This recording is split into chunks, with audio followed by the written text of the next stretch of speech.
অপহরণ ও মুক্তিপণ বাণিজ্যে আতঙ্কে দিন কাটছে কক্সবাজারের টেকনাফের জেলে সহ সীমান্তবাসীর। অনেক সময় মুক্তিপণ দিয়েও মিলছে না স্বজনদের খোঁজ। অপহরণ মুক্তিপণ বাণিজ্য রোধে সর্বাত্মক প্রচেষ্টার কথা জানিয়েছেন সংশ্লিষ্টরা।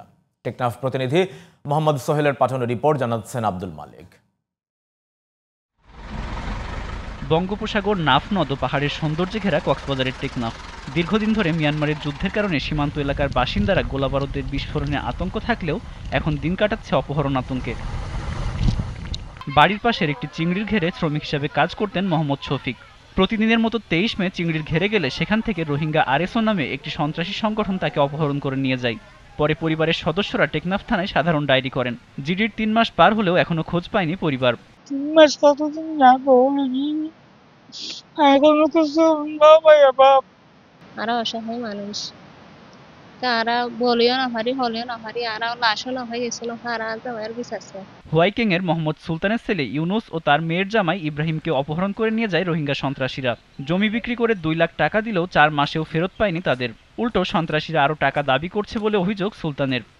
তো দোয়া অজ্ঞা জামাই অজ্ঞা ফুয়া কিডন্যাপ করে লই গেছি বালমাইয়া মাইছি লই গেছি প্রায় 4 মাস কাছাকাছি তো 2 মাস জায়গা জমিন বেশি তো জায়গা কিছু সম্বল আসিল দেখিন বেশি 4 লাখ টাকা দিয়ে এখন তো দিবার মতো টাকা নাই, তারা কথা টাকা দাবি করে এখনো 2 লাখ টাকা দাবি করে।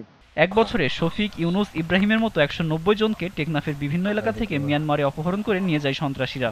মুক্তিপণ দিয়ে অনেকে ছাড়া পেলেও বেশিরভাগেরই খোঁজ পাচ্ছেন না স্বজনরা।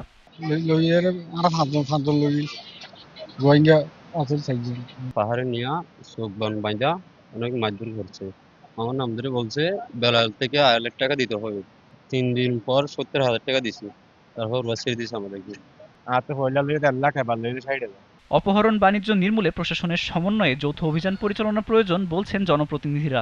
মূলত রোহিঙ্গারা এবং রোহিঙ্গাদের সাথে কিছু স্থানীয় দুষ্কৃতিকারী তারা পরস্পর সমন্বয় করেই অপহরণের ঘটনাগুলো ঘটাচ্ছে।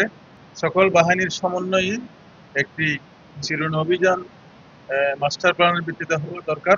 তবে অপহরণ ও মুক্তিপণ বাণিজ্য বন্ধে নিয়মিত অভিযান পরিচালনা করার কথা জানালেন সংশ্লিষ্টরা। এর সাথে যে জড়িত আছে তাদেরকে অতি সত্বর আমরা আইনের আওতায় নিয়ে আসার চেষ্টা চালাচ্ছি এবং আপনাদেরকে অবশ্যই আমরা একটা সুখবর দিতে পারবো। Abdul Malik, GTV news.